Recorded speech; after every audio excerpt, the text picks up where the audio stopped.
Hi everyone. So, we have been on this topic of acoustic emission testing, and in last few lectures we have seen the basic principle of this particular technique, and we have also seen the characteristics of the acoustic emission signals. And in the last class we also saw a couple of examples of acoustic emission sources.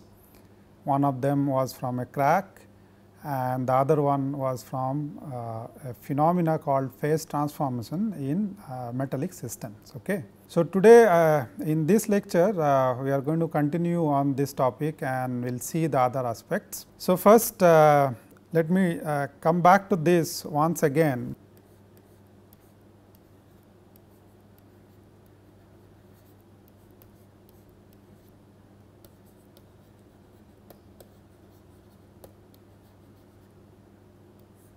Okay, so let me come back to this because this is the most significant feature of acoustic emissions. If you have no load, there is no emission, because acoustic emission talks about moving defects. Okay, and for the defects to move, you have to load the component of the structure. Okay. So, that means there has to be a relationship between the load and the emissions which happen inside a part. Okay. So, this relationship between the loading history and the acoustic emissions in a particular interval is given by two effects which are known as Kayser and Felicity effects.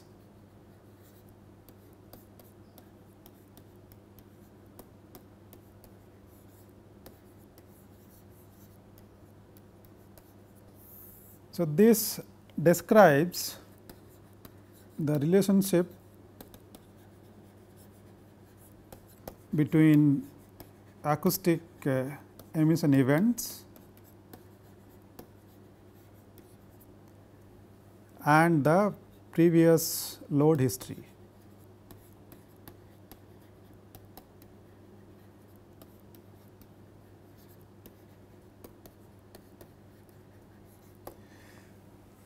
Since this technique is primarily to monitor the moving defects and damages like that which are active, this is primarily used for health monitoring of a part or of a system which is already in service. Okay. So, this inspection is done in a particular interval time to time. Okay.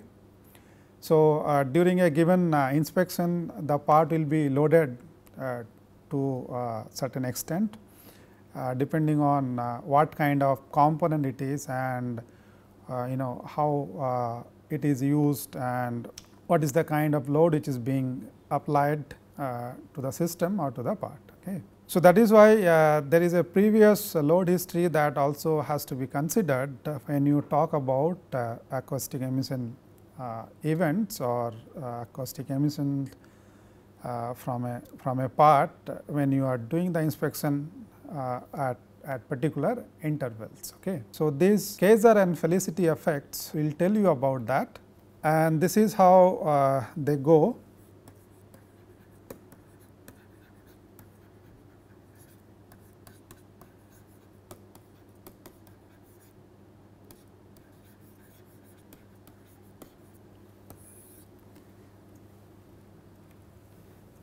Kayser effect describes acoustic emission events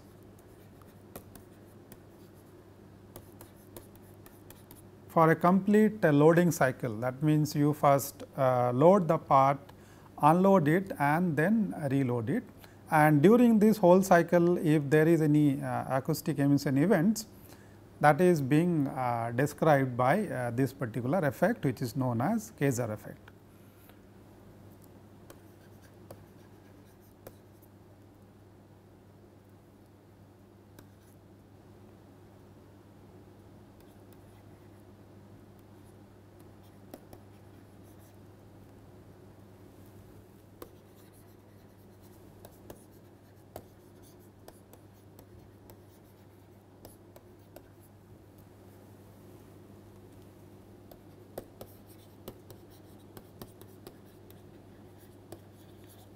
when the structure is first loaded to a threshold. Threshold means when it is loaded to a particular load beyond which you can expect the defect to move, okay, and then unloaded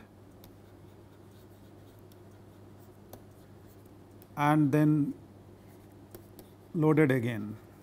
Okay. So, as I said, this is about a complete loading cycle, loading, unloading and reloading.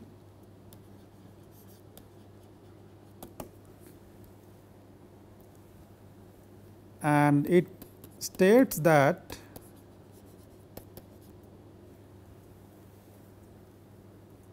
no acoustic emission is generated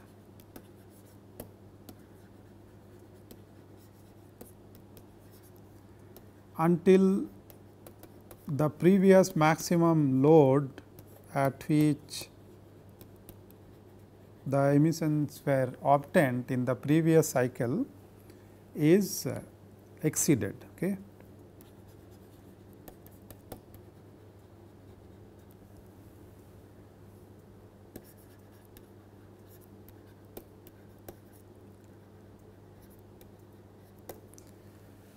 Okay, so you are doing it, you are loading the structure and then see at what particular load the emission is occurring, and then when you reload again you have to see whether the emissions are occurring before the previous maximum load or after the previous maximum load. Okay. So, the Kaiser effect says that there will be no acoustic emission until the previous maximum load is exceeded, and when you see that the emission events are coming only when you exceed the previous maximum load, it indicates that the structure that you are inspecting, it is still sound. Okay. There is no permanent damage to it which can compromise the safety or the function of the structure. Okay. So, that is how you get to know whether the damage is becoming detrimental for the structure or not. Okay.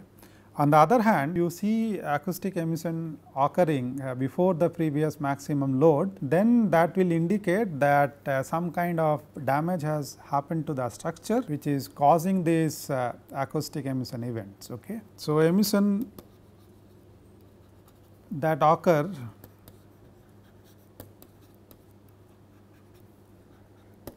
in the later loading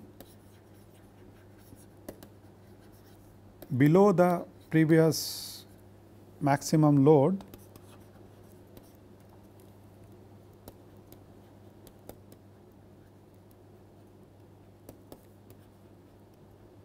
is due to structural damage.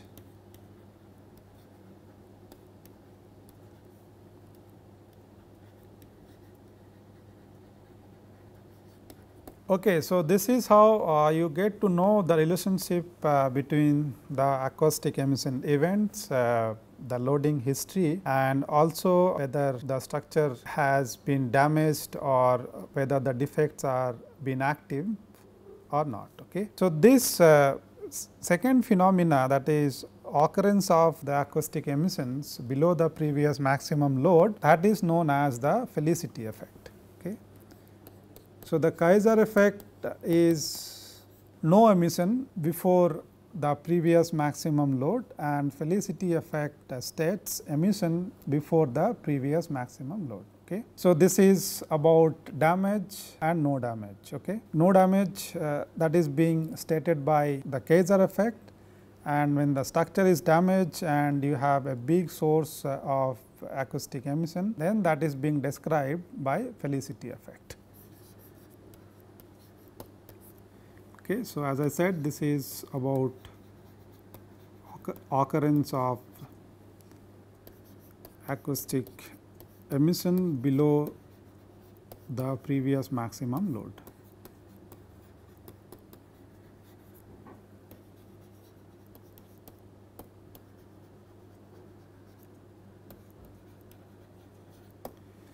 So, you can define a ratio which is known as the Felicity ratio, which goes like this.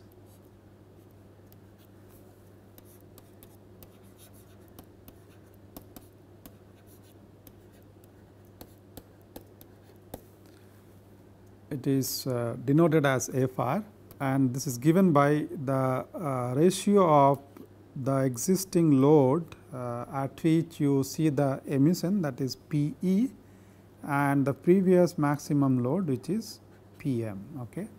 So, this immediately tells you that if FR is greater than or equal to 1, then you know that the existing load at which emission is occurring, it is either equal or greater than the previous maximum load, and as we have already seen, this means that there is no damage.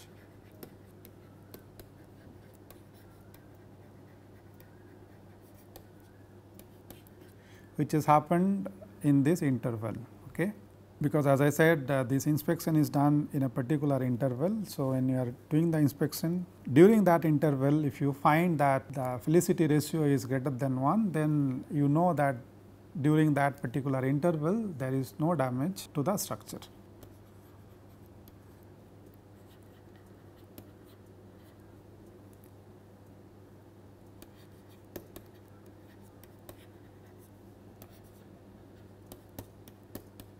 Since the last inspection. Okay. And on the other hand, if it is less than 1, then you know that your existing load at which the emissions are occurring is lower than the previous maximum load. So, that would indicate that there is some damage in the structure. So, this is indicative of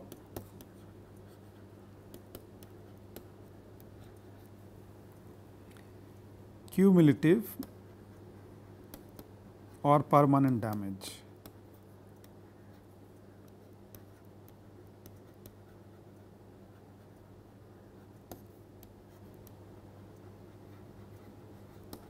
This can also be represented graphically, as I am going to show you right now.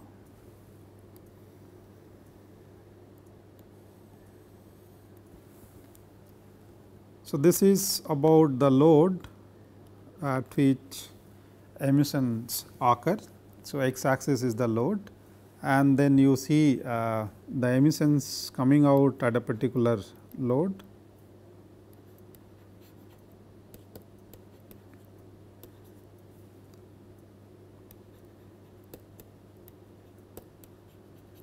Okay. So, as you increase the load, you can expect the emissions also to increase like this. So, this is the loading cycle. Let us call that as A B. Okay. Then you unload it. So, B C is unloading, and then you again reload it, which is C B. Okay. Now, depending on whether you are getting emissions before B or after B, based upon that you come to know whether there is a damage or not. Okay. So, during this reloading cycle, which is C B, if you see that the curve is going like this, that means you see further emissions only after exceeding B, which is the previous maximum load, then this, as you know by now, is the Kayser effect, which said that emissions will occur after you cross the previous maximum load, and that is what you see in this case. Okay. So, let us say during the next inspection again you do the same thing. So, this is again unloaded. So, B D is the occurrence of emissions during reloading again, okay. And then you again unload, which is D E, and then again reload, which is E D. Now, if you find something like this during reloading here, okay, in this case. So, this point F is less than D, okay. The load at point F is less than point D. That means, the emissions are occurring before the previous maximum load, which was D in this case. Okay. So, that means, this particular phenomena here is the Felicity effect, which is about occurrence of acoustic emissions before the previous maximum load. Okay. And then, when you see this, it means that the structure is already damaged, and that is why you see a steep rise in the emissions. Although there is not much increase in the load, but you still see this part is rising almost vertically. Okay. And that is why this particular portion that you see when you have emissions before the previous maximum load, or when there is a damage in the structure, then you see this GH part which is almost like happening with no increment in the load. Okay.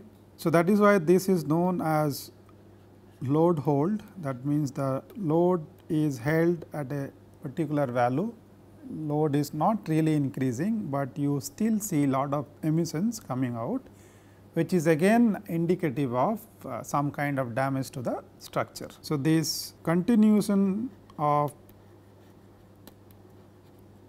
emission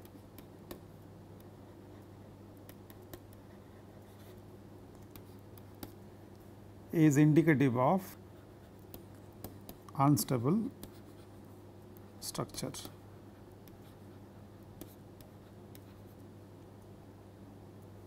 Or unstable structural defects. Okay. So, this is how the whole thing, the Kaiser and Felicity effect can be described graphically. So, now if you talk about these different portions of this plot, then AB is loading, BC is unloading,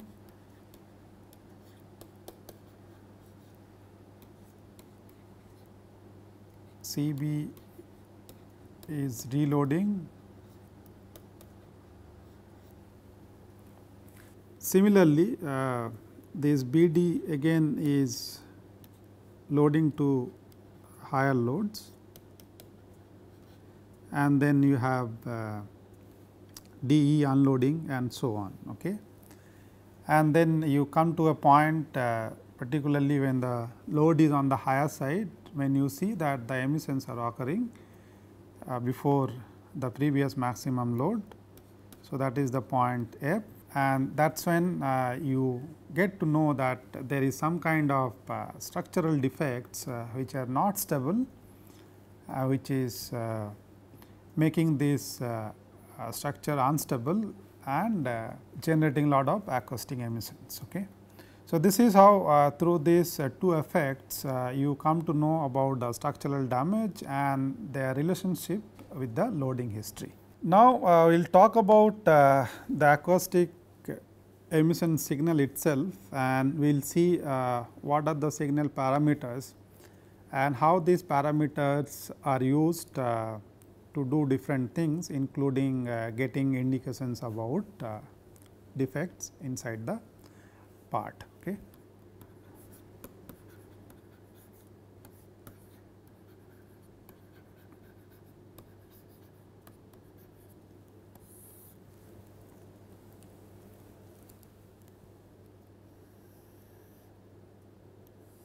So, this signal which is obtained, it will be converted in terms of an electrical signal finally for the measurement system to process it and then display it.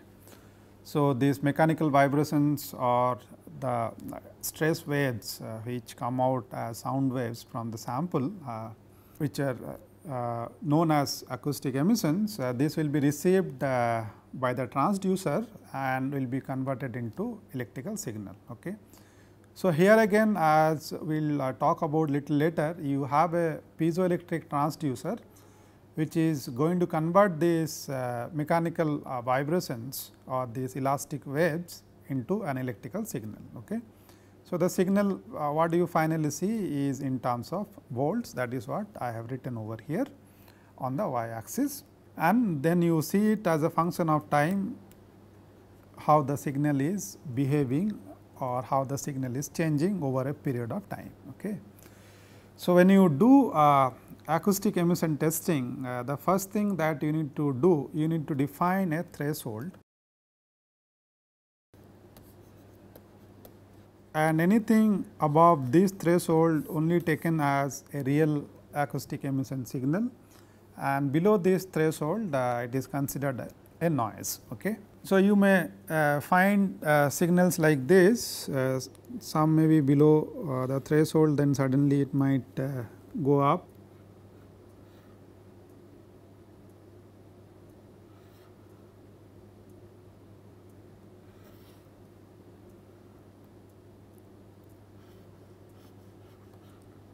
Okay.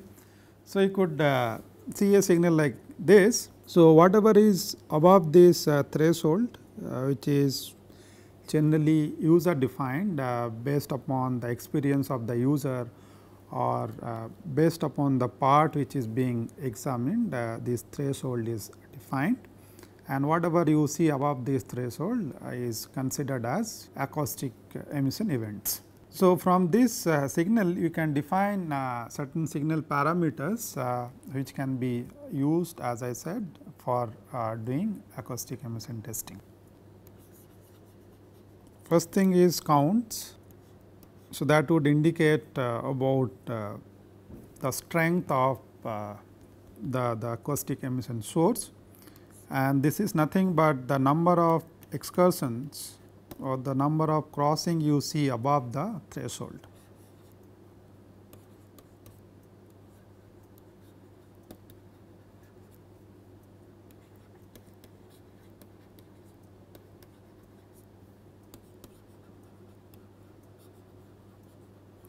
So, all these peaks that you see above the threshold, okay, that is considered as counts, or if you take the numbers, that is the count. And this has to be a function of the threshold, because that is how you count it, anything above the threshold.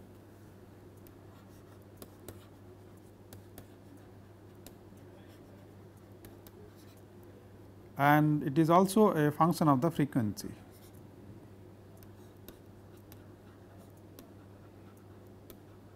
And this would certainly depend on the magnitude of the acoustic emission source. In fact, this would indicate the magnitude of the source.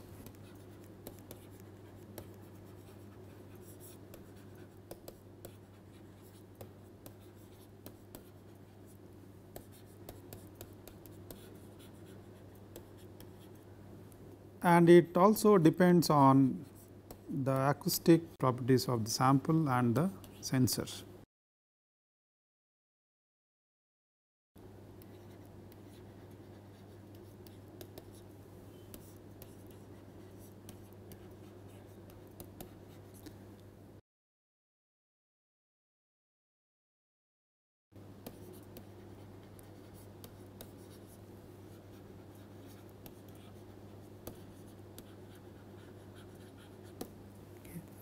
So, this is the first parameter that we defined, and the second parameter is known as the amplitude or the peak amplitude.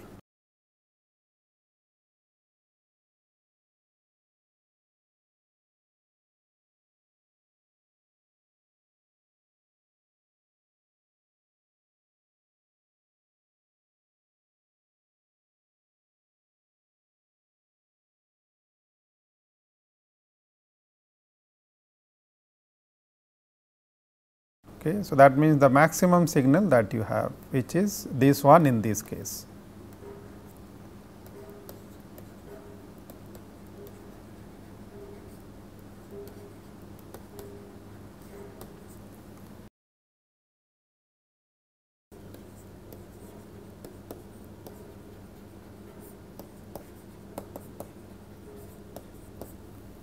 So, this is nothing but the maximum or highest measured voltage or signal.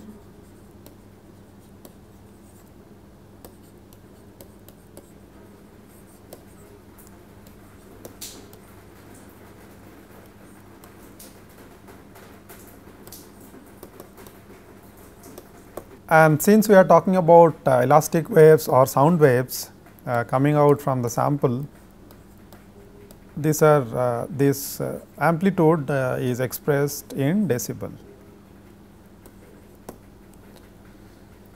And this is directly related to the energy in the signal.